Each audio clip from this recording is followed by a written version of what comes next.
pense que quand on évoque le concept de tolérance, c'est d'abord quand on sent un malaise au rapport à l'autre. Alors que je pense que le bon concept, c'est le concept plutôt de pluralisme, et de diversité, de complexité, de situations composites, d'ambiguïté, d'ambivalence.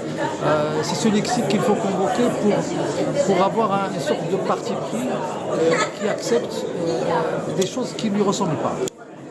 Et pour cela, je pense que non seulement il y a un parti pris au niveau des idées, mais aussi il y a nécessité d'un certain nombre de garde-fous. Et il y a deux garde-fous importants dans une société qui, par essence, peut être intolérante, parce qu'il y a la diversité, donc il y a des tensions, des divergences. Et donc les garde-fous sont d'abord l'éducation, inculquer aux jeunes et aux enfants donc cette idée de la relativité des choses et de la diversité, et purger un peu les manuels scolaires de tout ce qui renvoie à l'homonisme, à l'unicité des choses, et donc à accepter les différences. Et le deuxième levier qui est très important, c'est le droit et les institutions. Donc un État qui garantit justement la diversité, qui entretient la pluralité donc, par ses politiques publiques.